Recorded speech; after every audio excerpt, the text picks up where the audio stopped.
All right, welcome to the 76th episode of the Revolutionary Code, where we bring the truth about how governmental politics actually works in every facet of human existence and how that affects our people, Black people here in America, Africa, and the diaspora. I'm your host, Brother Tamani Mwandani out of Houston, Texas. I am the direct revolutionary product of the Shrines of the Black Madonna's efforts to create a nation within a nation for Black people in this country and around the planet. I'm also the founder of the Black Gold Nation. My co-host, the chief consultant for the Black Gold Nation's political strategy and implementation department, as well as our adult education division director. He's also the chairman of LACE, Liberation Advocates for Community Empowerment, the intellectual gangster, corporate grassroots revolutionary, and master domino assassin from Shreveport, Louisiana, aka the Boot, Brother Craig B. Lee. Brother Craig, how you doing this evening? Man, I'm so Iron gangster, brother. Our 501c3 is being approved, and we about to get our shine on, Dance on duty, get our shine on. Okay, all right. So we got a lot of videos that we want to watch. They're brief, most of them at least. So I'm going to jump right into it. Tonight's show title is "The Automation of Society and the Critical Importance of the Corporate Grassroots Revolutionary." The automation of society and the critical importance of the corporate grassroots revolutionary. So in the Black Gold Nation's body of knowledge, we state, quote, "The society of which we are a part is on the collision course with disaster. The advent of cryptocurrency technologies, artificial intelligence, machine language, and highly sophisticated technologies are completely transforming today's societies, creating a new reality of how people have come to understand life and living. These technological leaps have made most unskilled and uneducated workers obsolete. Unemployment will no longer be a temporary inconvenience, and lifelong relied upon government assistance and programs are becoming more and more rare and incapable of assisting those that need it most," end quote. So what we do because it's necessary. It's a necessary element and aspect of nation building. When we don't or are unwilling to critically analyze our reality, we place ourselves in a losing or weakened position. And of course, the videos that I'm often talking about that Brother Craig sends myself, and I'm sure a few other people, as well as his analysis of those videos, all of that simply drives home the very valuable and important points that we're trying to make. And of course, that goes along with tonight's video. So the automation of society and the critical importance of the corporate grassroots revolutionary. So I'm going to start with the first video that Brother Craig sent me, and then I'm going to show you guys 3 more, and then we're going to end it with the video that I'm sure at this point everybody has seen. And then, of course, we'll come back and talk about it. So give me a quick second to share my screen. Watch this first video. Let's Sister Shannon here. All right, so can y'all see my screen? 2 people? Yes. Okay, cool, all right, thank you. Here we go. Gas station in Alabama to get some fuel, and y'all talk about minimum wage, how high it's getting and stuff. This gas station is what's going to happen. Everything here is automated. There's not a soul here working. And I'm going to show you around to show you what I've seen. I've never seen this before, but I'm here with my truck. Just got out. It's just a regular gas pump. You pay at the pump, but let me take you inside. Like I say, there's no attendants. There's nobody here. As you go in,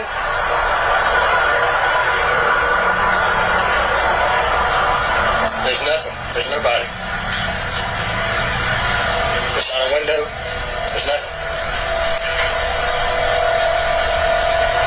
See, it says pay at the pump only, no cash accepted. There's your coffee, ice. I'm making a video of this. I ain't never seen nothing like this. All right, that is the first video. Let me cue up the second one.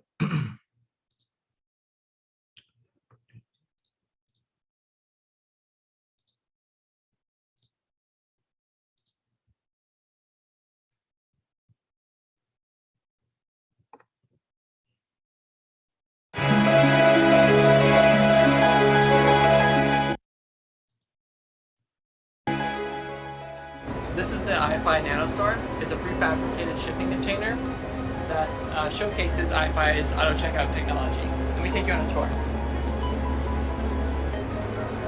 This is the check-in station. So you can either swipe a card or you can use the iFi app to scan and enter the store.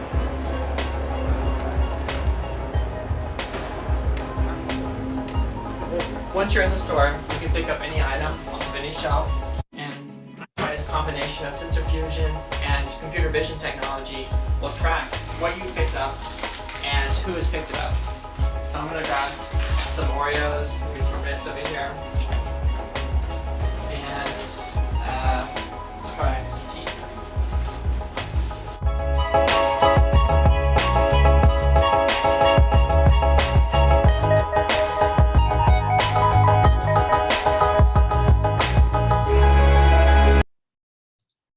All right, that is the second video. Cue up the third one.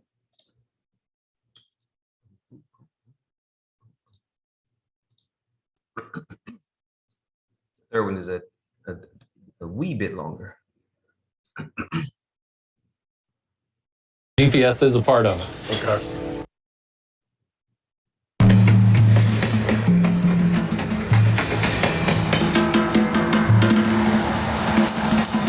Autonomous driving started.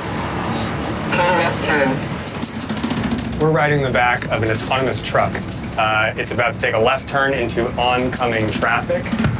So with their sensors, Intersection clear. Left turn. it's accelerating on its own, it's braking on its own, it's steering on its own. The trucking in the United States is like a $700 billion a year industry, and it employs 1.8 million people. Thus far, it's been pretty immune to the changes of globalization and technology, but that's about to change with technology like this. Left turn. Enter highway. There's an operator here, there's a safety engineer here, because they're still experimenting, it's still kind of in development. Step forward 65. Have you put your hand on the wheel at any point? I don't know. This is like a pretty complex traffic situation. There are cars merging, there are cars passing us. This truck is changing lanes to go around slow traffic, anticipating when people are stopping.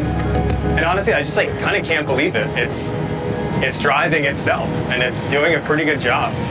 Right turn. Here we go, making our right turn into our driveway.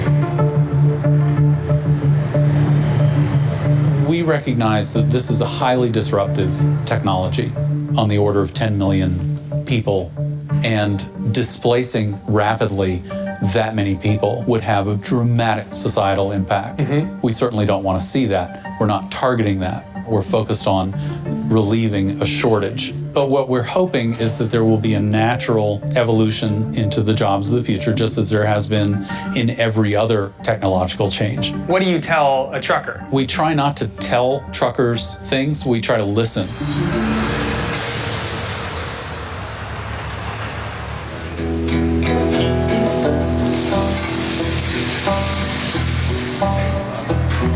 This is Chuck. Hello, Chuck. Chuck runs a company that is developing and is going to produce self-driving trucks that are autonomous, that do it themselves. You guys are truck drivers? Yes, sir. How do you feel about it? The truck doesn't have a driver in it. Is somebody at headquarters sitting behind a monitor? No, there's a driver in there. No, in the future, when there isn't, once it's fully tested and we don't need to have a driver in No the driver vehicle. assist. No, it's not driver assist. It is purely self-driving. So like a GPS, basically, you're going from point A to point B. There's GPS in it. There's a lot of tech, but GPS is a part of it. Okay. He took me into one of his trucks today. We did like a 90-minute Age 49 to 63 and not able to work? This message is for you. New rules in 2022. 90-minute run up and down I-10. Traffic was merging in, it was changing lanes, it was braking, it was accelerating. It was like So does it do really good when the cars cut you off? a car cut us off. And you know what? It didn't slam on the brakes. The truck just kind of kept rolling. How's your equipment handling the high winds? We're actually surprisingly good Really? in high winds. How much weight in the trailer? We've gone empty and loaded. Empty and loaded. Yes, sir. We have very complex control algorithms, and now we hold it with such precision that it is perfectly straight. It's tough. You seem pretty impressed. Actually, yeah, I am. I wasn't all for it, but I mean, I got to see this.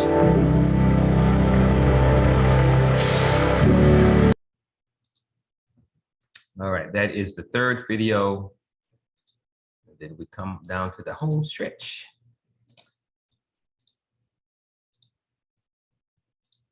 Here we go. And this one's a bit longer, but the points being made are, of course, important. If you're watching this, you're among the 3% of people that understand that the future of work is going to look very different from what it is now. So keep watching. Let's see where we're heading. It's also exciting, right? Siri will recognize your voice even if you're 5 meters away from your phone. That new chatbot feels totally real. Self-driving cars are no longer fiction. You can analyze your DNA. You tried flying that drone for the first time, and you're thinking of buying a smart speaker to make your life so much easier. A few years from now, and that's something like 3 years, not 30, artificial intelligence, robotics, machine learning, mass 3D print, biotechnology, chatbots, virtual reality, deep learning, drones, augmented reality, smart objects will all be deeply enrooted in our everyday lives. Just like computers, phones, or electricity are for us today. Oh well, is this really gonna happen? And if it does, you'll adapt when the time comes, right? Life is good. You love your job. You've been working for this established company for a few years. You're comfortable in your position. You know what you're good at. People like you, and that last presentation you gave got you some amazing reactions. You're safe with your company. In the meantime, you see an article or two speculating on the future of jobs. McKinsey published a report stating that 45% of all current tasks could be automated with present technology. The World Economic Forum estimates that 33% of jobs in 2020 don't even exist yet. But what do they know, right? You've got time. Oh look, the supermarket just introduced self-cashier machine. You're at the airport checking in luggage. What the heck happened to all the real people at the check-in desk? Gone. Replaced by machines. But it's only the low-skilled jobs, right? Nope, think again. In 2012, there were 150,000 humans working on Wall Street. 3 years later, automation has cut that number down to 100,000. That's 1/3 gone. But it's only the mathematical and scientific jobs, right? Nope, think again. This Japanese insurance company, Fukuoka Mutual Life Insurance, is already replacing all its human insurance claim workers with an AI system that will handle customers more efficiently. See these articles? They're written by algorithms, and we can't tell the difference with human written content. And thinking of converting yourself to being an online poker player? Too late. There's an AI that can already beat humans at it. Most journalists, tax consultants, marketeers, technicians, knowledge workers, lawyers, even the person editing this video right now will to some extent have been impacted or automated by technology in a couple of years. And what have you been doing? Probably watching Netflix. And the problem is, the machines don't wait. And the machines, they don't watch Netflix. So what are the forces at play here? Basically, there's 10 million developers out there using increasingly simple and cheap technology to build new products and services. Some as young as 12 are already coding the future. Even that safe company you work for is increasingly under outside threat. And it's not just the Google, Amazon, Facebooks, and Apples of the world that I'm talking about. There are now tens of thousands of startups out there eating away at all sorts of jobs. Now, are they creating many jobs in the process? Let's look at some stats. Travel a bunch of years back to when Kodak rules the world of photography. They were worth $38 billion and employed 140,000 people. That's approximately $270,000 per employee. Our people work with pride to make Kodak a creative and innovative company. Fast forward to recent times, YouTube sold for $1.65 billion with a mere 65 employees. That's $25 million per employee. Instagram, which had 13 employees and was sold for $1 billion. That's $77 million per employee. WhatsApp sold for $19 billion with 55 employees. That's a staggering $345 million per employee. So how is this all possible? Technology has allowed the emergence of what we call exponential organizations. These are exponentially fast-growing companies that leverage technology and require less employees but more tech-savvy ones. You will find that we are technology optimists. We believe that technology is a major driver of change in the world. And as software continues to eat up the world, more companies are trying to replicate these exponential companies, hire less people but grow exponentially through technology. As this happens, job roles are slowly disappearing and being replaced by skill sets. Employers require you to know an ever-growing number of new and ever-changing fundamental skills in order to use the technologies they've implemented. Master the fundamentals and you can master the rest. A digital skills gap is growing for both mid-skill and high-skill level jobs. Before you know it, you've become irrelevant. But wait, what's this doomsday message? There's actually a way to leverage technology before it leverages you. And in fact, it's never been easier to do so. This might sound kind of corny, but it starts with the right state of mind. It starts with having a growth mindset, where you have the desire and the confidence that you can learn anything. Shift your thinking on how these technologies will rattle and mutate, but enrich your work life. Because yes, if you play your cards right, technology will make your work life and your life in general much, much better. The fact is that technology will actually remove boring, repetitive jobs from your way, but only if you understand the fundamentals. And you have no excuse not to do so. How can you stay relevant if you can't talk the lingo? How can you stay relevant if you can't execute? Can you talk tech? Can you talk APIs? Can you talk code? Can you talk data? While slow educational institutions are struggling to keep up, that's not an excuse. Train yourself, take your education in your own hands. Learn to code, learn about behavioral psychology, automation tools, playing with data, user experiences, be curious. And if you're an employer, train your people. Online and offline courses have never been more readily available or rich in content. It's time to build something. Your greatest credential in this new era is your output of stuff. Proof of your awesomeness. A website, a blog, a prototype, a simple data model. It's time to build cool stuff and showcase it. It's time to start learning. It's time to get shit done. It's time for your growth. All right, and then the final video, which again, it's I'm sure everybody has seen this final video, and we'll be there. Richard! Oh, wow! Wow! Will Smith. The feed goes silent. All right, so those are the videos that I want everybody to see. Of course, they deal with the main subject of automation, and we'll get to the Will Smith part, which of course it seems like it's small, but it's very, very, very critical to what we're talking about. So, Brother Craig, we're going to start the conversation, and let me remind everybody that the title of tonight's show is "The Automation of Society and the Critical Importance of the Corporate Grassroots Revolutionary." So, Brother Craig, let's start with a few definitions. And I looked, and I couldn't find my notes, and I apologize for that because I know I've asked you this question a few times, but let's start with a definition or a description of what a corporate grass revolutionary is. What is that? For those who've never seen any of the previous episodes, what is a corporate grassroots revolutionary? Man, if you keep on asking me the same. I know. I apologize. This will be the last time, I promise. No more damn definition that I've answered 50,000 times. A corporate grassroots revolutionary is a term that I've coined that deals with an individual who is about the business of helping the masses of people in this world, regardless of ethnicity, regardless of gender, come into an understanding and comprehension as to how to gain empowerment in this matrix that we're in. And part of that is understanding the corporatization of the universe that we're in. And that's the big difference between a traditional grassroots activist or revolutionary versus the term that I've created, because typically the majority of grassroots people are so anti-corporate everything, anti-government, anti-whatever, that they never understand in order to maneuver in this world that is based on capitalism, you have to have financial resources. So you have to be able to maneuver from a for-profit corporate standpoint and a nonprofit corporate standpoint, hence the term corporate grassroots revolutionary. Those individuals who are about the business of transforming the matrix to make it more equitable for grassroots people, and we have to do it from a corporate standpoint. Okay, cool. Thank you for that. And again, that'll be the last time. The second definition, what is a cultural social entrepreneur? Cultural social entrepreneur is an individual who is not driven by profit.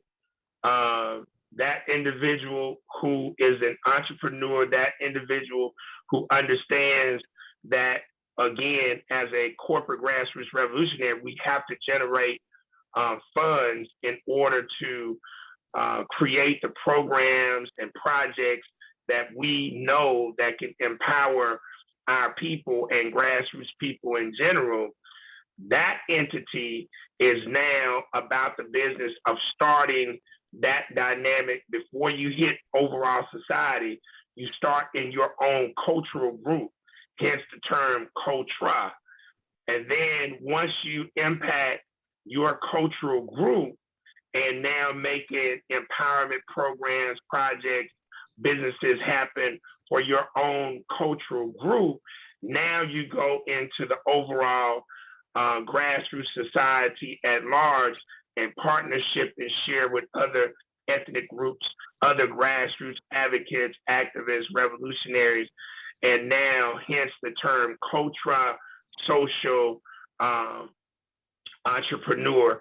And that entity is the only entity that's going to save grassroots people, because the premise of trying to force evil people and capitalists to now start to become equitable and just and fair is just retarded, and it ain't never going to happen.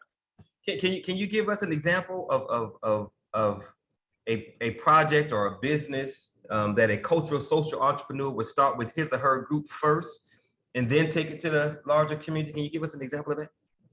Well, I mean, I can give you one right now in terms of Dads on Duty. Dads on Duty starts as a cultural social entrepreneurial endeavor because we're starting first and foremost in the African American community in Shreveport, Louisiana.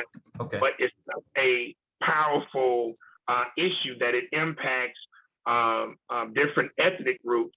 But we're setting the infrastructure in place so that now, as we're focused on our issues of dealing with our young folks, we're laying the foundation for Latinos to join forces, European descendants to join forces, Native Americans, but they have to now focus on their own ethnic group, right? We focus on ours and we come together as allies. So Dads on Duty is one of those things.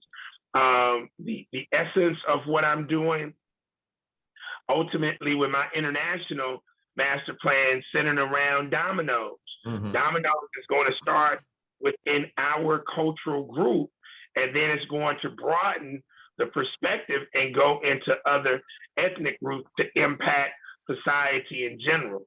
But I have to take care of home first before I now start to worry about other ethnic groups. That's just the concept of nature, and that's the first law of nature, which is self-preservation. Okay, so does one being a corporate grassroots revolutionary automatically make you also a cultural social entrepreneur? Oh yeah, without a doubt, they go hand in hand. Okay. Those two things go hand in hand within the overall essence. Okay. They go hand in hand. Cool. All right. So the videos. What is your ultimate takeaway from the videos? Aside from the one at the end, overall, what is your takeaway from those videos? I mean, this is where we're in the fourth, as they call it, the fourth industrial revolution, which is the technology deal, and it's just going to keep on going. It's interesting that everybody tries to deny the reality, which is the current slaves who don't want to work any goddamn work, who want to constantly take off from work, who want to constantly complain about their wages, and bruh, it's over with for you, bruh. It's over with for you. So you complain all you want to, but you're gonna be broke, and you're gonna either commit suicide or you're going to learn how to adapt. And unfortunately, the majority of people are not gonna learn how to adapt because they don't wanna put the focus on themselves to learn. All of the issues that bring us to the point where we're at in our journey in America, in this world. White supremacy, racism, all of these things are real, right? Yep. But history is not going to help create equity for us or any other oppressed group. So you can talk about the history. See, we need to know that ourselves to know what we're dealing with and get out of this la-la land thought process. You don't study history to now try to make your enemies see. You see what y'all did to us. You see, damn it, you see, you need to give us reparations. Yeah, we got proof. We got proof. And we were already here before y'all got here. And damn it, it's y'all Negroes.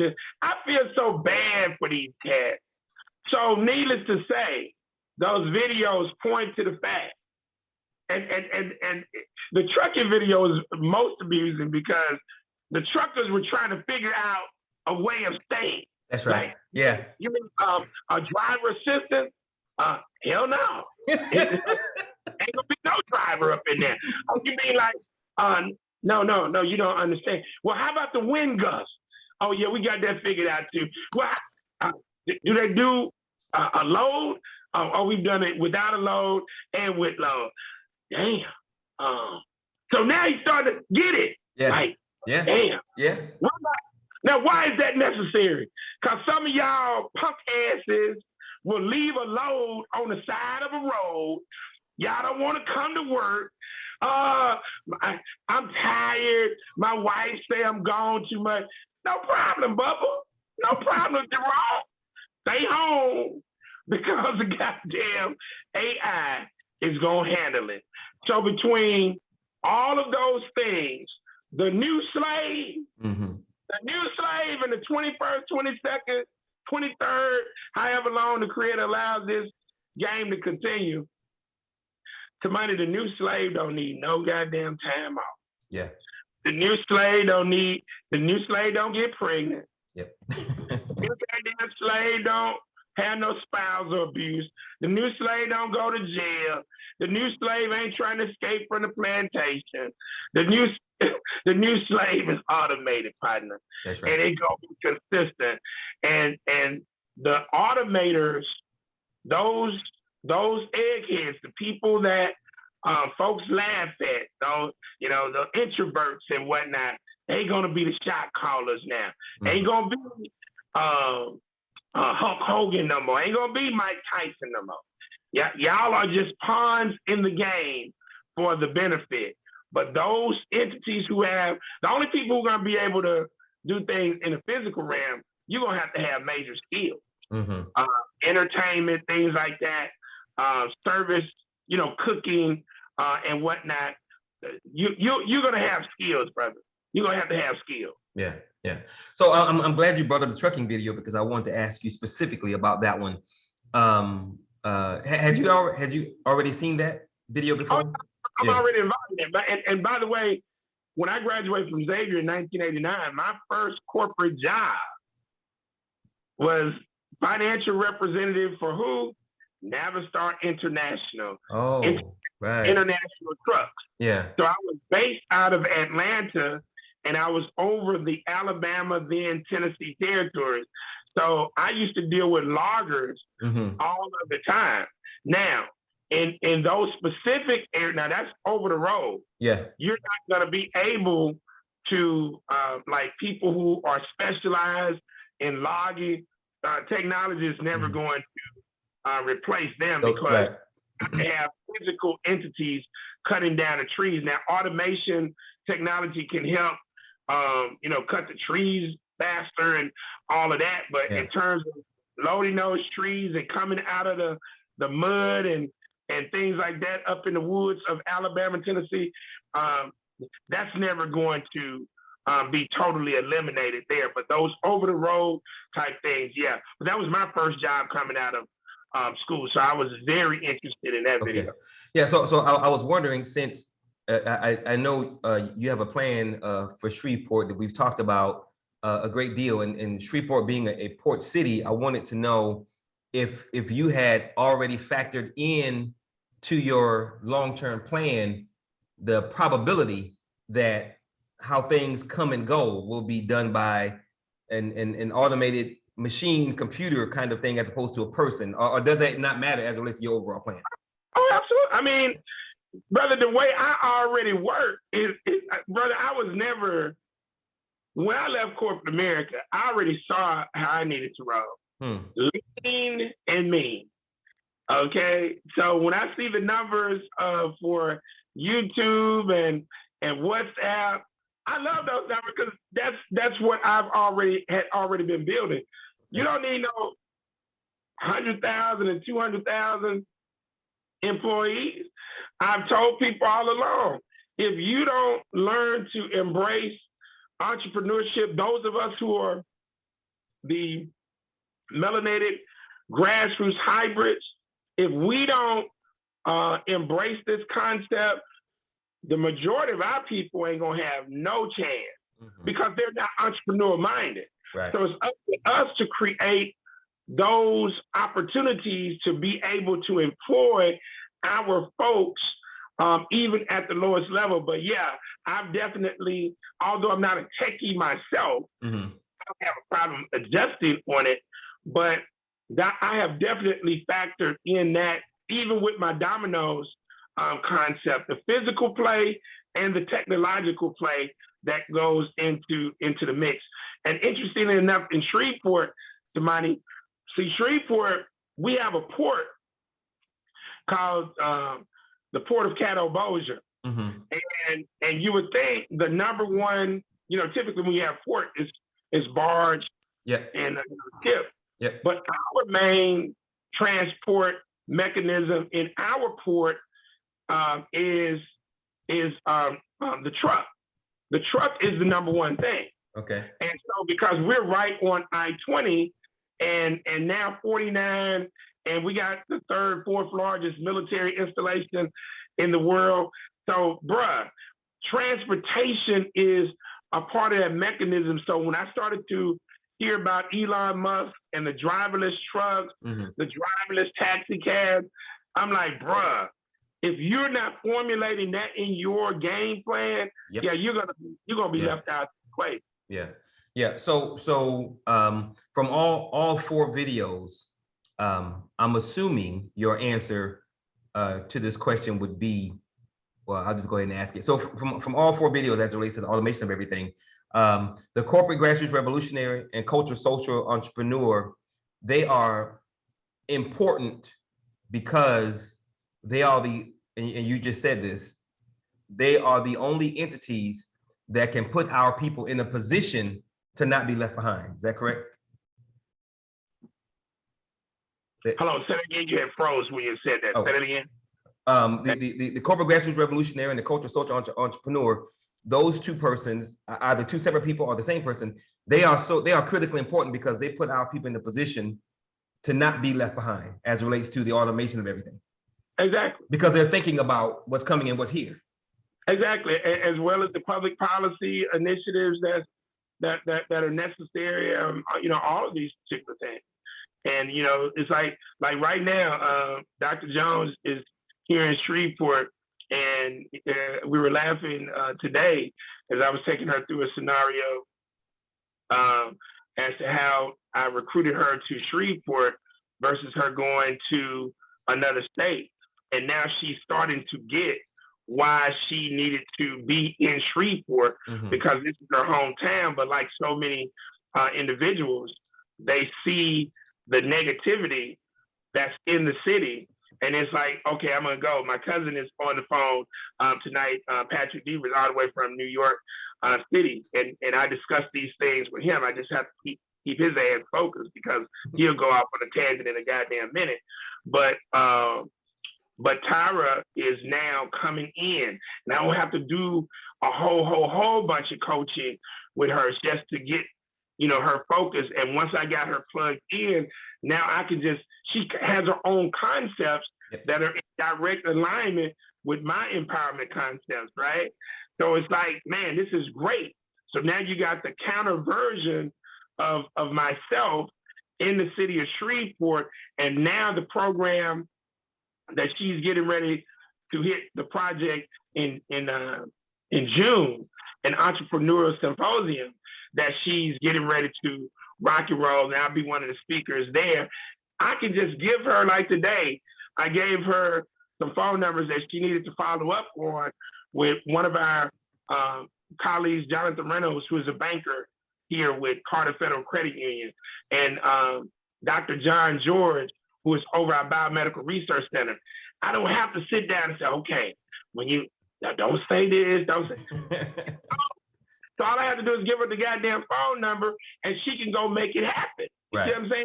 Yep. So we have to have our intellectual capital recruited back. But I've been doing this just like goddamn E.F. Hutton, one person at a time. Because I don't need a whole bunch of pretenders and fakers who ain't got no real skills coming back, because I'm going to till the ground.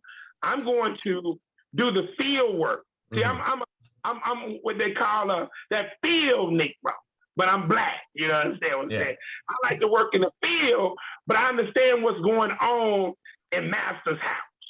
Okay, but I also know we got to have some people inside of Master's house to now navigate in politics, so we pull together everything that we actually need. So yeah. Okay, cool. All right, so if you missed the beginning of the show, you're listening to the Revolutionary Code, where we bring the truth about how governmental politics actually works in every facet of human existence and how that affects our people, Black people here in America, Africa, and the diaspora. Tonight's show is our 76th episode and is titled The Automation of Society and the Critical Importance of the Corporate Grassroots Revolutionary. My name is Tamani Mwandani. I'm the founder of the Black Gold Nation. I'm the host, and my co-host is Brother Craig B. Lee, who's the chief consultant for both our political strategy and implementation department, as well as our adult education division. Okay, Brother Craig, next question. Now, amidst all of the videos and everything that's happening, we stated a few episodes ago that everything in America is a distraction on purpose. As the video stated, and when I saw this part of the video, I immediately thought about you, and it made me laugh. The computers don't watch Netflix. so how does the recent issue that we watched at the end, the last video between Will Smith and Chris Rock, how does that play into all of this as it relates to it being a distraction?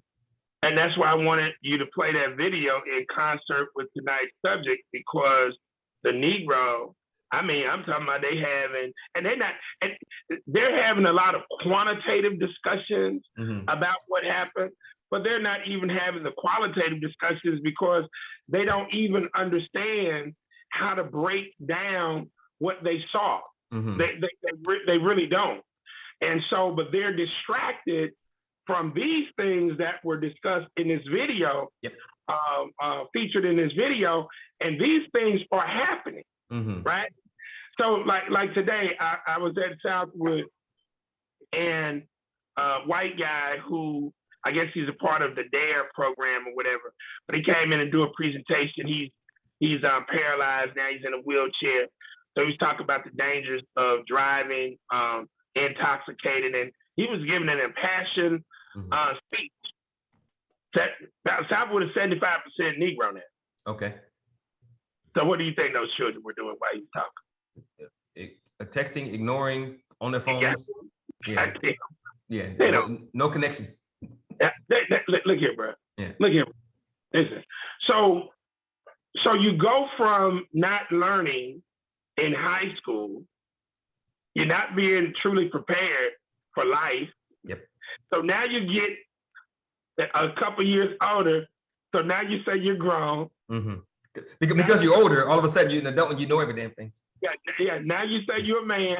Yeah. Now you say although you haven't gone through the process of becoming man or becoming woman, you're just merely female, male, so-called adult. Yeah. And now you start to have children. Now you how you gonna survive, right? So you're distracted in all this foolishness, video games, TikTok vid. Bro, I see some of the most elaborate goddamn things. And as a researcher, I have to monitor my damn self because it's so interesting to see all of these goddamn things. And I'm like, the thought, the creativity that went into making this video But if I had to now get you to analyze your local municipal government and how this thing is impacting you, bro, you'll be like, man, I don't care about that. Yeah. And so now you say, I'm getting paid. Mm-hmm. Okay, so let's break down. How are you getting paid from TikTok? The Chinese entrepreneurs and government created a mechanism to extrapolate content from your punk ass. And you all are just willingly doing it every day. That's right. Wasting goddamn time. A bunch of time. You ain't gonna read no damn book. You ain't gonna do no work. And so it's like, I'm making money. Okay, now what happens if they shut TikTok down? Right. How you gonna make money? How is the money being generated? So all of these things are distractions away from the war, away from fuel prices, away from all of these things. But the quantitative discussions that have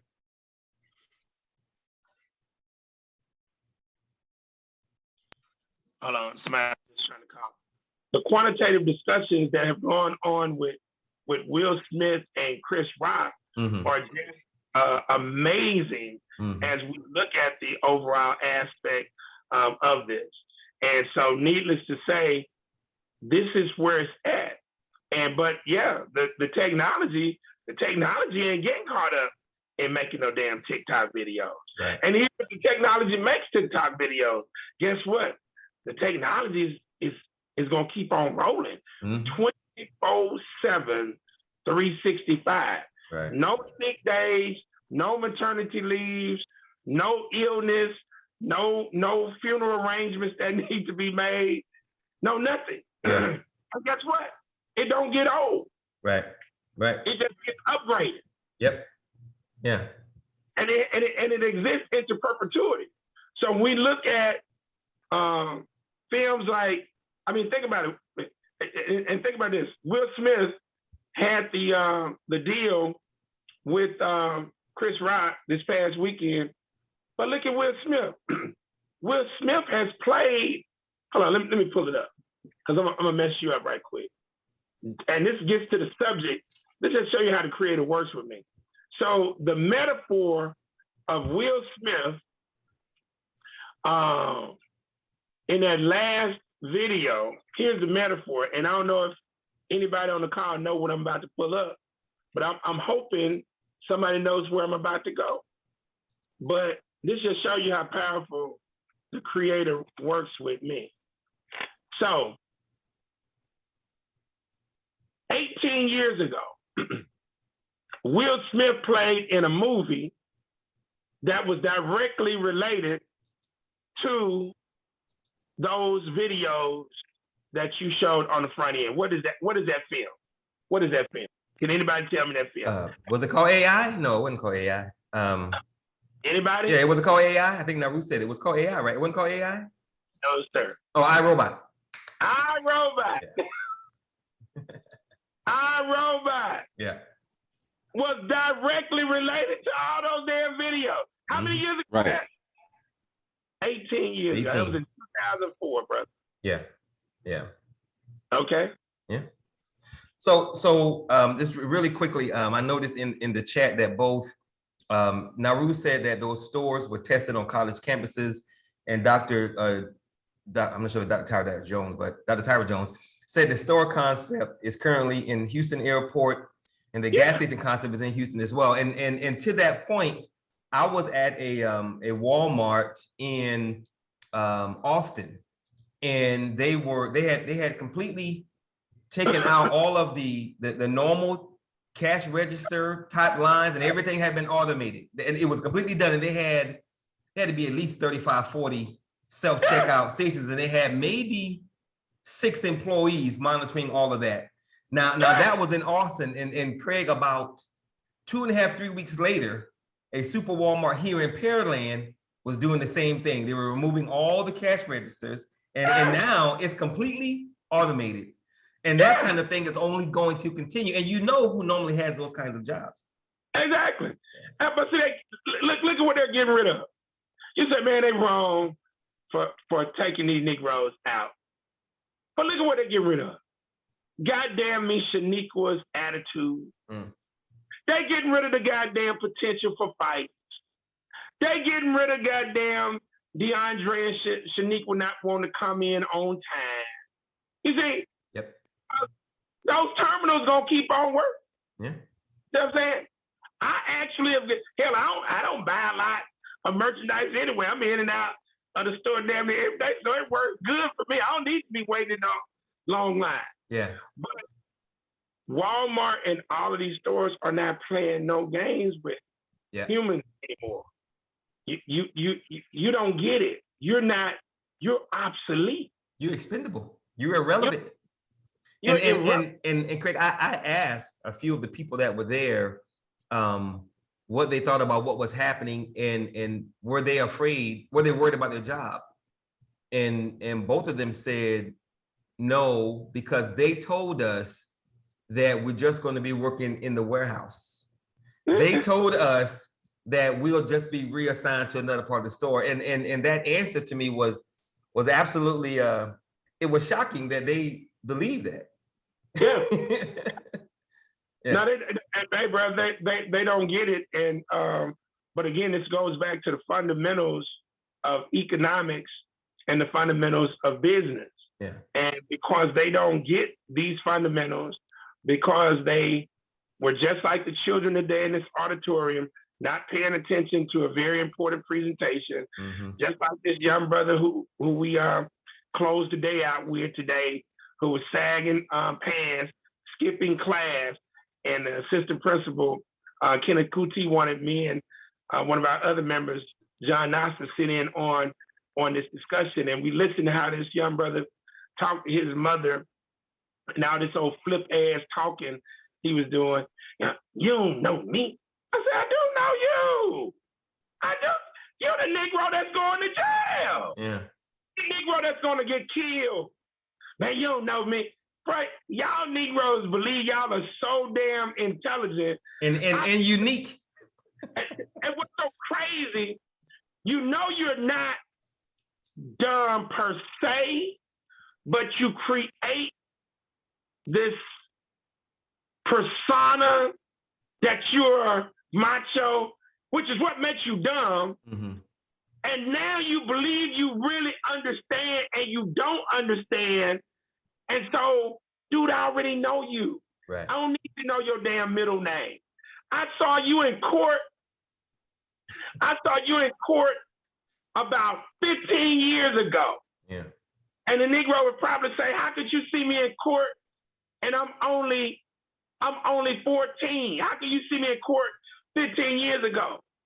I saw you, Negro, because I saw you in a Negro who murdered a dude who was standing in front of a judge, and the goddamn judge, I was in court to hand that judge a document on behalf of one of my colleagues. And his staff said he's in court. So I said, let me go down and wait for him and whatnot. And they have him in court. And so I'm not knowing what's going on, but I see this Negro standing up with a uniform on, prison uniform. And I see this white lady and I see this sister standing up. So they going through the particulars. And I'm thinking the lady was his mother, but it wasn't his mother. It was the mother of the victim who had been murdered. Okay. And this was a situation where a drive-by happened at a gas station on Hearn Avenue at the racetrack. And this dude was the person who did the murder. So I'm sitting in the back of the courtroom and I'm seeing on the right side of the courtroom, that's the guy who got murdered, his family. His mother was standing up. And so this guy is the killer. He had been in jail for a few years already. So the judge asked him, what is your name? So let's say he said his name is DeAndre Jones. And he said, what's your middle name? And let's say it was something like Ratashier. Bro, the judge asked him to spell his damn middle name. Wow. He couldn't spell it? He couldn't spell his goddamn middle name. Wow. Bro, but your punk ass done murdered somebody. Yeah, you done.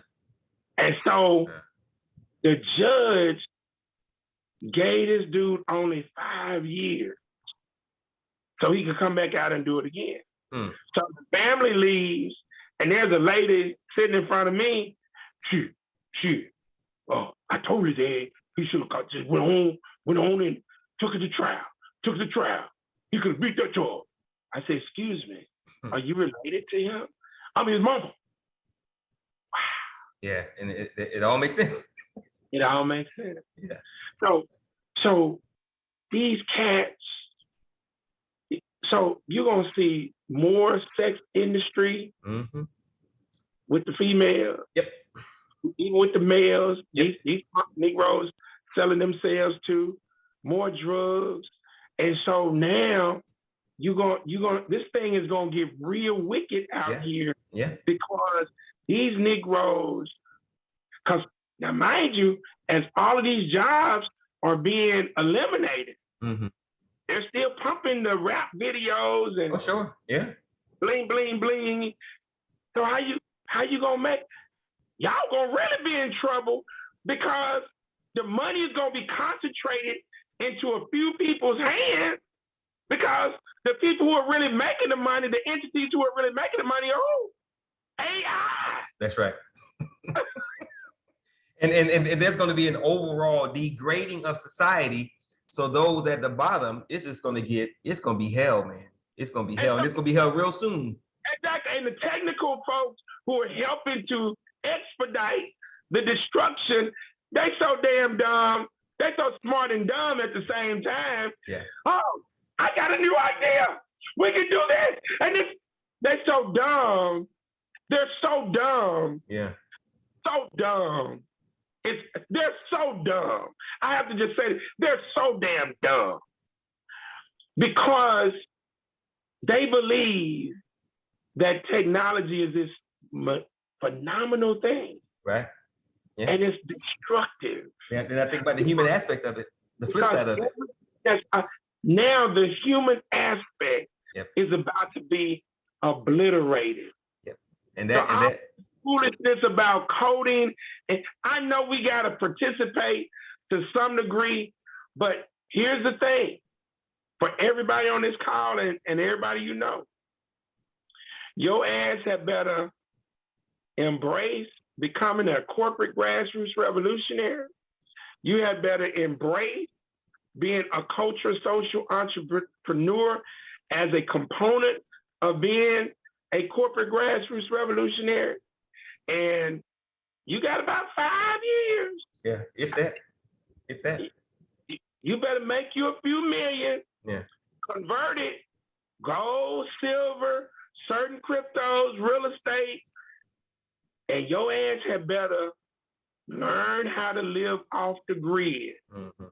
Because the more automated this thing becomes, it ain't no privacy, bro. Yeah. Yeah. It ain't no privacy, bro. Yeah. So just FYI, Brother Patrick, we do Q&A at the end. So I'll be sure to call on you first when we get to the end. So I'm not ignoring you, just at the end when we do. Okay. Okay, Brother Craig, next question. So with the automation of society already being here, how can having control of your local political levers of government, how can that help with the automation of society? Because everything has to pass through the channels of local government. Whether it be the city council, the parents commission, the school board, the local homeland security, through which ours is run through our sheriff department, through our executive branch, through the judicial branch of government, everything runs through those levers. So if you have control of the apparatus of local government, you're in the know. And you can put people on your team as the technology experts and send them to conferences. Right. They can learn to bring the stuff back. That's right. And so now you can now learn how to counter what's going to happen, right? And again, a lot of stuff I can't say, but you have to now have your mind has to be fluid enough to understand when we lock our local municipal government down, it pays dividends in so many ways. That's right. That's right.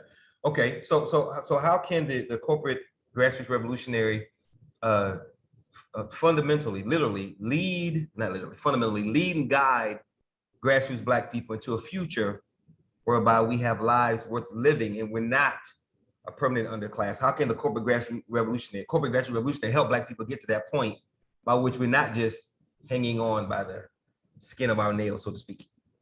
Well, you're creating the physical prototype of control in the local municipal government, number one. Number two, you are leveraging the three things that Negroes completely believe in, which is money, status, and materialism. Yeah. So by having control of the local apparatus and leveraging money, status, and materialism, now you create the actual prototype for the empowerment at the local level, and you focus on that. And then the examples that were given for the YouTube and the WhatsApp, this is why it's imperative that what institution is directly connected to this. What institution? It's connected to that local government and the corporate grassroots revolutionary empowerment plan. What institution has to be connected to bring it all together? I'm going to say most of the HBCUs, but I'm not sure. Yeah, exactly. And that's my next question. Actually, what role do HBCUs play in all of this? That's my next question.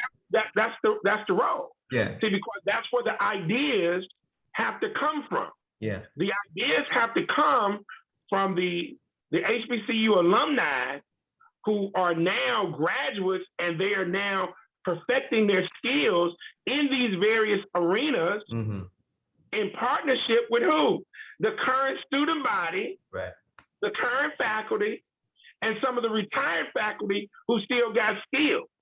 So now we cultivate that idea village, the Empowerment Solution Center, to create the ideas, and now we create what? Those Black control YouTubes and WhatsApps and whatever the goddamn concepts are. And we do that, and now we bring in those billions. So now, as a non-capitalist, corporate grassroots revolutionary, what now happens if we now have a concept that is bought for $20 billion? Everybody eats. We're able to create equity. That's right. Now we're able to increase our cooperative economic dollars from less than 3% up to 35, 40%. We don't need it all, because you're not going to be able to get it all. That's right. Because the district is going to control the majority because of the lead that they have in the race. But we going to get 30% bump. Yep. Bruh, $1.52 trillion. Yes, sir. Money is circulating throughout the entire game. And now you control the local apparatus. Now you can attract people like Dr. Jones back to her goddamn hometown. Right. And my crazy ass cousin Patrick bringing his ass back from New York City so he can make some things happen. So he ain't paying that high ass rent up there in Harlem where he staying.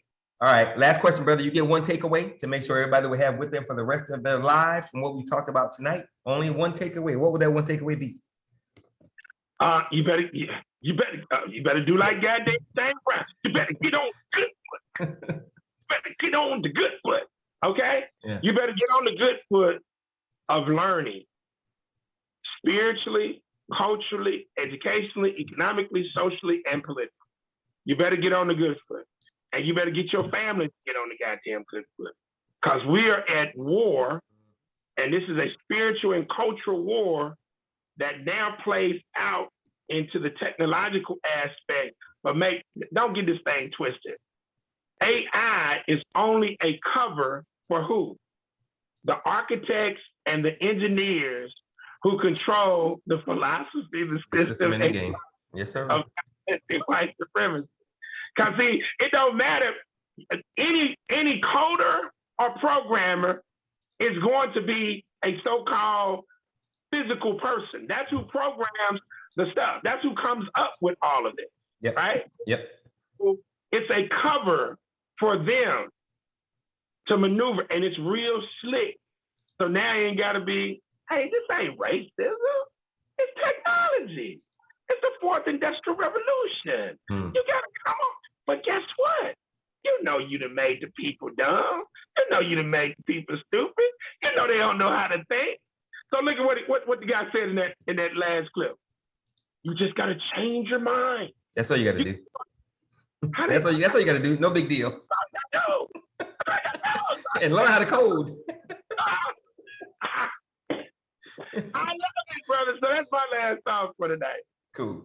All right, we'll open this thing up for questions and answers. And since Brother Patrick has already raised his hand early, sorry, Brother Naru, Brother beat you to it. So Brother Patrick, you have a question or a comment for Brother Craig?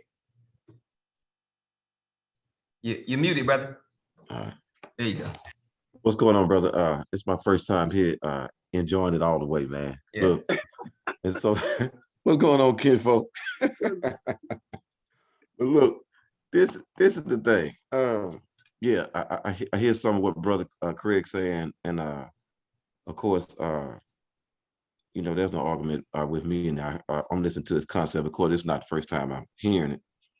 Of course, that's my big cousin. So of course, it's not. I'm not gonna say he like a mentor. He is a mentor. Yeah. And so one of the first things, even dealing with, just a couple of things I noticed. Craig was saying, like, one thing I think is very, very important that you guys, which you're doing it, acknowledge that it just doesn't affect Black people. So let me take this a step further. See, when you were talking about Walmart and what happens in certain neighborhoods, well, the whole thing, see, is when everybody get hungry. See, I think the ground is fertile because that affects across the spectrum. Like when Walmart started doing that, I've been here in New York for 12 years. And so, you know, just being here, I was able to tell people in different neighborhoods what was going to happen because I know what happened in Shreveport down in the bottom before the casinos came when they allowed that crime. That's right. You was allowed to believe that you were that powerful and this and that to drive property value down. And then when they got ready, they came across TV and I saw it. The FBI was standing on dudes' backs. On TV, I saw the footage, and I know that they made sure that they showed, you know, of course, the pants all the way down, things of that nature, to further push that. Then they come in there and got the property for cheap. So then I was telling guys right there in New York, I said, I'm telling you what's coming. They said, how you know, big bro? I said, because they did it in Shreveport. They're gonna let the crime go so far. And then when they get tired of it, they start coming with the big multiple indictments. They got the property already, the value down low for cheap. And then they come back and then they start running whatever they're running. But also, even with the technology, I agree with Craig, but I'm going to say this though. It doesn't start with the developer, it starts with the owner. Because see, the owner is able then to pick someone from college or go just find extraordinary talent. And let me just say this, it don't take much because even though they have that talent, see, the value dynamic hasn't been fully developed. So the first person is just like a gangster who picking a child off the street. The first corporate entity that reaches the person and say, you matter. You understand? Yeah. It's the same thing. You matter. Wait a minute. They starving artists. Now you got starving tech. But they could change the world, but they starving. That's why they're doing a lot of the crazy hacking. Even the guy who's holding, I think either Elon Musk or the founder of Facebook at Bay, I think it's the founder of Facebook, playing that game with them, with one of those apps. So you have those different type things going on. So they easy to reach, but you have to, number one, be able to speak their language. Number two, I'm going to say this because I deal with the tech world, but I'm a member of New York City Council of Carpenters. Like we got Craig, no different dynamic, just dealing with construction. We've seen it too. We've seen it even in Vegas at the International Training Center where technology is real, but not just the controllers, but the owners. Now the question is, see, when you talk like Brother Craig talking about when the pie is so big, you have to have a filter to come in. Yeah, you're gonna do business, but when you're coming back into Shreveport, you have to have a filter or that check-in point. That's why I'm so glad to see this. So that you will know, even though you may have good intentions, you would know that you're not coming in inadvertently with your power from other places, with your influence from other places, because Shreveport known. Shreveport got a reputation. But the biggest part of reputation, I'm gonna say it like this, they known for people not backing down. So if somebody say it's this way, whether it's for the good or bad, if somebody believe in something in Shreveport, you know it's gonna be a fight. Shreveport was mentioned on the Black Messiah, you know. They were mentioning that. And actually that drum beat, Craig plays drums. That drum beat that was used for Black consciousness, that's the same, that's still the most popular drum beat code at our Black high school and college today. But the reason that they put that beat together, some schools call it jungle beat. That boom, boom, boom, boom, boom, boom. That was put in as a code back in the day with the Black Panthers to wake people up. So when they heard that and remembered that beat, the consciousness would go with it. But we still know the beat, but we didn't know the reason no more. And that's why the renewing like that, when he's talking about dealing with the schools and different stuff like that, everything has I'm not gonna say a music code around it, but you can do it in such a way to help people remember, even with dominoes. See, when you put positive aspects on those different numbers, you got 12 numbers theoretically, but you can count up as high as you can. You put a positive number on each one of those, a positive concept, that becomes part of the whole domino lingo. Yeah. So just in that, me thinking of that, because it's just an algorithm. When I hear him saying dominoes, I say, but what can we do positive also? Just another aspect. Each one of those numbers means something positive. Just like I see liberation advocates for community empowerment. So then now you bring in 2 in 1 concepts. And if you can figure out even how to create an algorithm with that, it's all over with. But the algorithm has to serve liberation advocates for community empowerment. Right. Other than that, it has no business existing in the city. Yeah. So you can speed things up faster, but I'm just glad to be a part of it. Okay, cool. Well, I'm glad you're here, brother. Don't make this your last time. I won't, man. I won't. Cool. Go ahead, Craig. Okay, no, that was great. Great commentary. Cool. Brother Naru? Yeah. Great to have the brother on, man. That was great. I love hearing that. So the flip side of what we're talking about today is, let me grab my notes real quick. So is we got people now buying digital real estate, creating escape worlds and universes in the metaverse. The metaverse, yes, sir. Yes, sir. The NFTs are now replacing traditional art forms and things that we have in a tangible world. So I'm wondering how much you think we should be a part of this, even if it's just in the formative stages to get the finances from the people who want to be a part of this, or are you feeling this is a negative aspect of what's happening in another form of technology, and we should kind of stick to more of the traditional stuff? Because what I'm seeing right now is that what we're really going to have a need for, if all of this, and I shouldn't say all, but when this stuff comes to the surface more and more, we're going to have a need for more of our hands-on skilled laborers to continue doing electricity, carpentry, plumbing, chefs, holistic workers. We're going to need to invest in those people because they're going to be very valuable in our community. We can't depend on these machines to do everything for us. Yeah, that's my take on it. You're right on point, and I've been gathering data on NFTs along with the other cryptos, but especially the NFTs, because my 5 industry focuses, Naru: food and beverage, edutainment, entertainment, tourism, cultural tourism, cultural art, and wholesale products. That's my 5 industry focuses in order to get into real estate, farming. See, because you got to have land.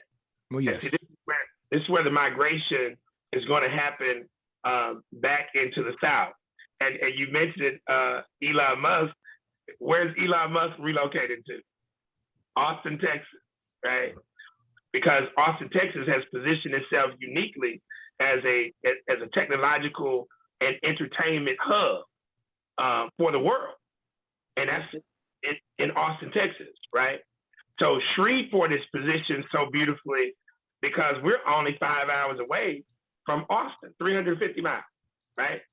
Within you can just basically say, take it out 6 hours, but within a 6-hour drive time of Shreveport, you got access to over 40 million people. You got access to over 40 million people. I mean, we're 2.5 hours away from Dallas. We're 3.5 hours away from Houston. We're 5 hours away from Austin, which is the capital of Texas, which is 90 miles from San Antonio. We are 320 miles from New Orleans, 260 miles from Baton Rouge. We are a 5-hour drive time from the Mississippi Gulf Coast, which is Gulfport, Biloxi. We're 220 miles, 3 hours away from Jackson, Mississippi. We're 2.5, 3 hours away from Little Rock, Arkansas. We're 5 hours away from Tulsa, Oklahoma City, and we're 5.5 hours away from Memphis, Tennessee, and 6 hours away from Birmingham, Alabama.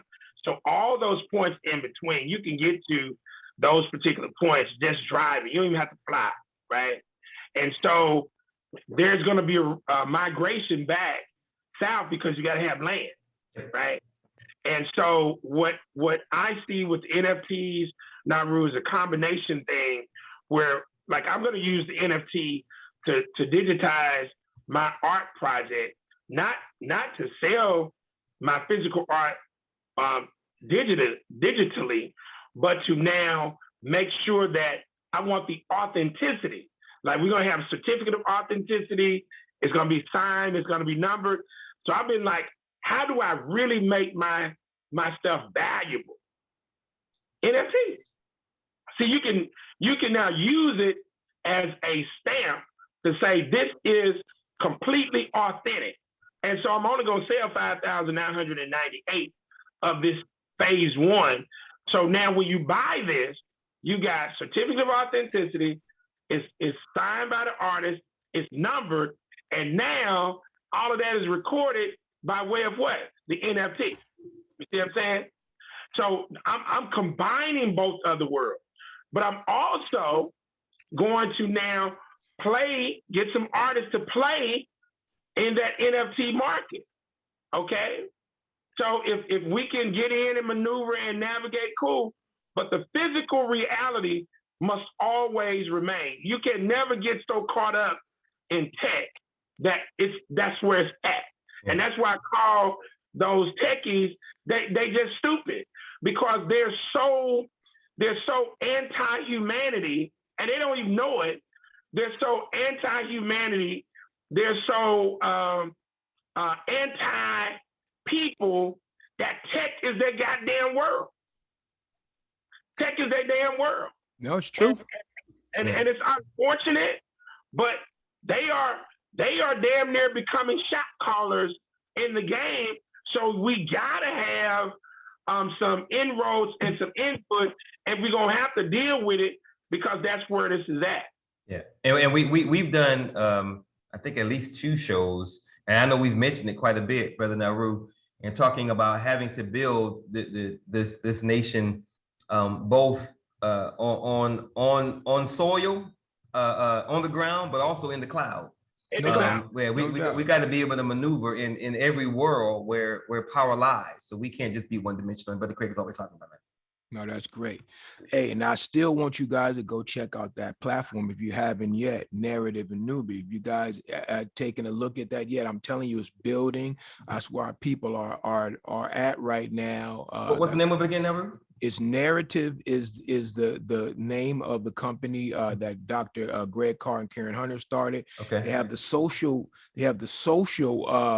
media aspect of it, which is called Nubia. Once you join Narrative, then you can become a member of Nubia. Okay. And there are subgroups there. There's a lot of our people building on that network. I really see this as something growing, and I could see both of you on that platform and connecting with our people. It's only our people on this platform from what I understand. I don't know if they, do any type of research to make sure, but we always got agents in some anyway. We know that off top, so we're not even gonna worry about that. But I really want you guys to check it out and evaluate it.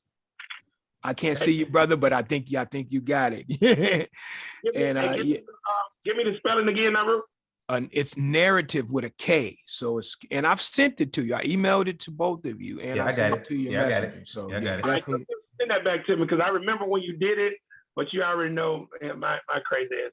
So Tamani, send that back to me. No problem. Yes, yeah, I just wanted to put that out there. And yes, Craig, I'm definitely doing NFTs now, working on new projects.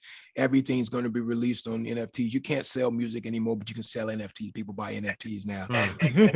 Wow. Okay. Thank you. Cool. All right. Thanks, Naru. I appreciate it. Does anyone else have a question or comment for Brother Craig? Any questions or comments going once? Questions or comments going twice? All right, Brother Craig, closing comments? Yeah. Oh, shoot. I had one. Don't go, Mike. Okay. In connection with what you're saying, Brother Craig, which is on target, I want to tie in the fact that every time we take 2 or 3 steps forward, we step back 10. And from an industry side and image side, the repercussions, I'm pretty sure, from the Oscars translates really big within those faces, those Black faces that we saw at the Oscars.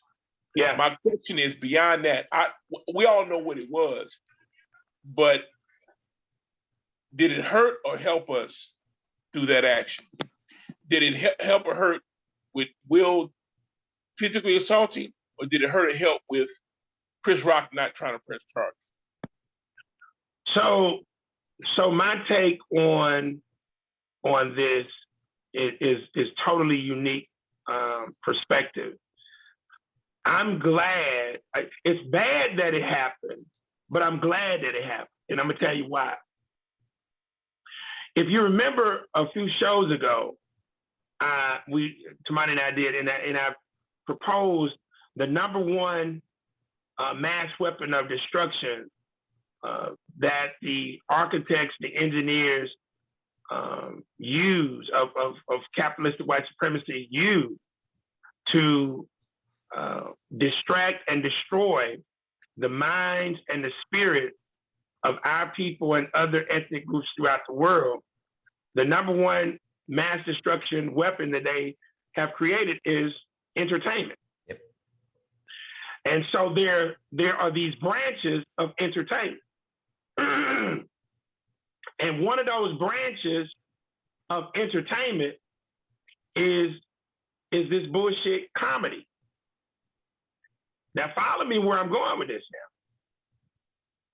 Somewhere in this equation, there's been this explosion of Negro so-called comics. And the Negro comic, the comic is the most dangerous entertainer along with the rapper, because even beyond the rapper, the comic is typically given plausible deniability based on the illusion of it's just a joke. Mm-hmm. This is very clever how they do this. So let me show you what happened on Sunday.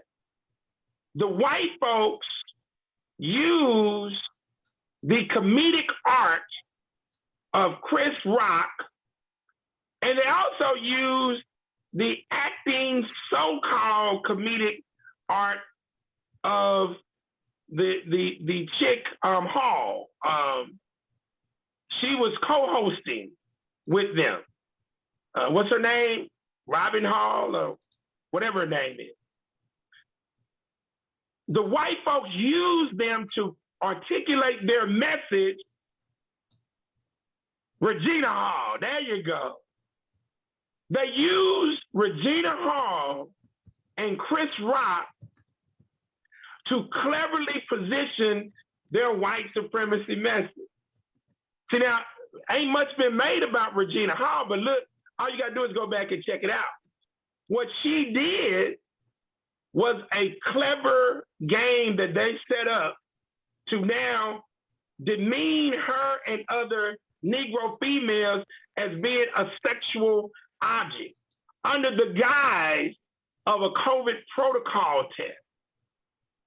Y'all got to see it. It's very clever. So she brings up these guys. Tyler Perry is one of them. These are so-called the stud guys of Hollywood. But it was all a ruse because it really wasn't about the guys that she brought up.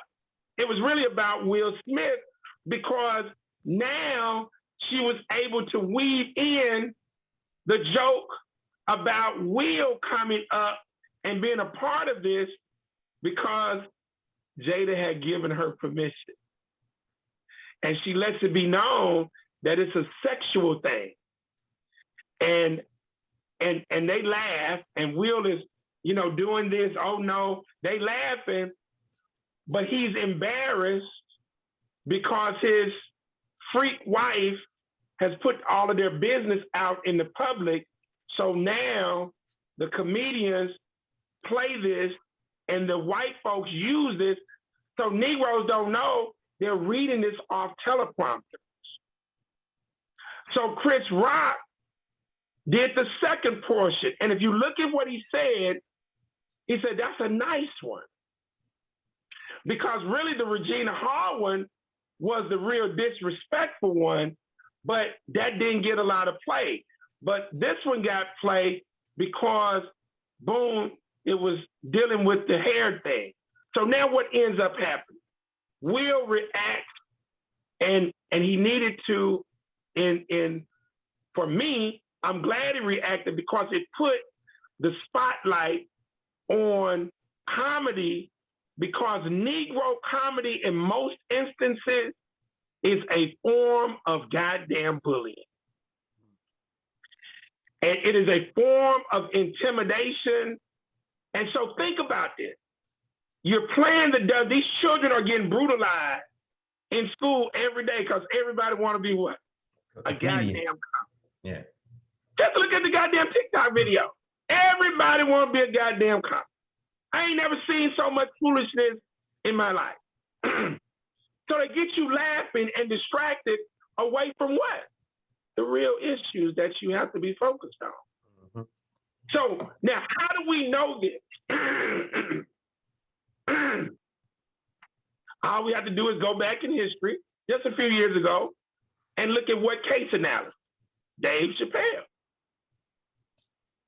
Dave Chappelle was offered $50-something million, right? When he was on his Dave Chappelle show. I thought it was 100 million.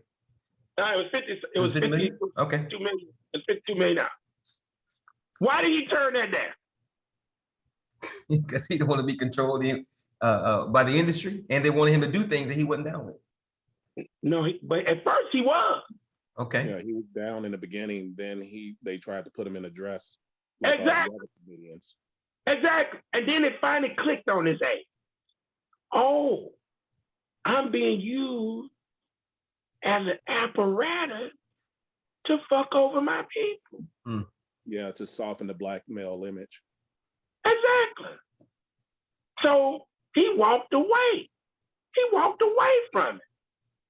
And he regrouped because a lot of his bits were very derogatory, especially the Tyrone bit with the crack, powder crack around his mouth and all this.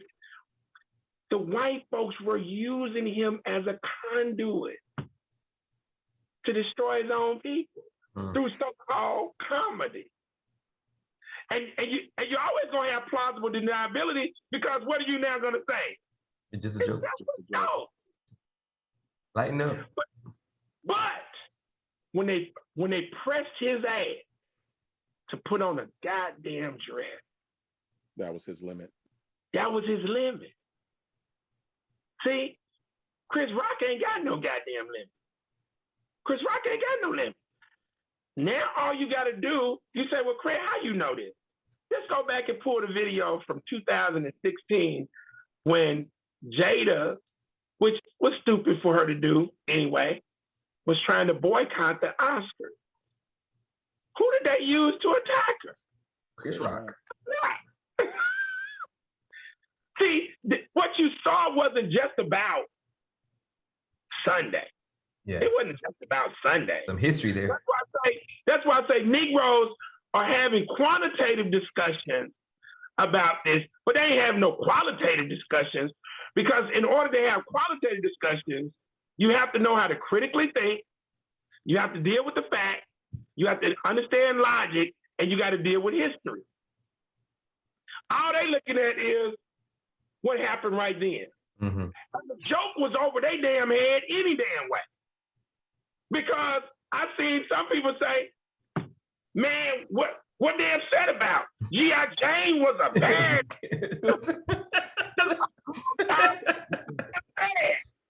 I'm like, that's where they get the concept that you're the butt of the joke or the joke on you. Mm. You don't know the goddamn joke. And if you look at the Regina Hall joke, it was real high level because they centered it around COVID protocol. And then when she brought up Lisa Bonet's husband and Josh Brolin, go look at what she did. But she started to pat them down. A COVID pat down. So they used her, the Negro bed wench, to this hypersexual Negro female. And she rolled with it. And she don't even see the images that's now being displayed. So I say all of that, Mike, to let you know this thing is much deeper, but I'm glad it was bad that it happened, but I'm glad that it happened because now some people are starting to talk about this Negro comedy. And I say this in closing, one of my good colleagues, Reverend George McCain, referenced this Negro comic who called a dude a pussy bitch ass nigga in front of his wife at a comedy store. And Rev couldn't find the video, so I say, I gotta go find this because this makes my point. And I found it, and I sent it to Monty and whatnot. But this dude in South Carolina, piece of shit comic, and he does what most Negro comics do, just degrade and disrespect people in the audience. And man, that dude called this dude's wife all kind of apes and baboons and bitches and hoes and so you gotta see the damn video because he had two goons with him, and the guy kept on disrespecting his wife. The wife walked out. The dude stands up because he calls them bitches and hoes. And so as the guy gets ready to confront him, his two goons knocked the dude out.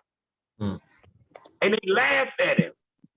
See, this is what this is really what Negroes do, because very few of them have high-level writers like what Chris Rock will have and Dave Chappelle, right? So all they do is basically play the dozen, and they call it comedy. And there's been an explosion of this in the Negro community. So now they got us every damn thing on TikTok, some type of joke. Everything on YouTube, damn, there's some type of joke. But we got all of these issues that we're talking about, artificial intelligence, technology, economic development issues, and the Negro ain't doing nothing but goddamn laugh. That's right. Yeah. They either laughing or doing some shake your booty ass goddamn video and hypersexualizing the Negro female, and they'll tell me, Craig, why don't you just lighten up? It's just for fun. It's nice. Okay. Yeah. And so I've learned to look at it, but that's my commentary on that, Mike. But so it was unfortunate. Will Smith should have handled it better.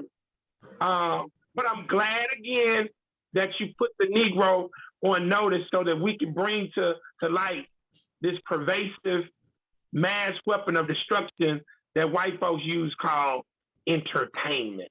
Because the Negro don't understand entertainment ain't nothing fun and nice. It is a distraction away from, and finally, Bell Biv DeVoe, all of these cats are on tour now.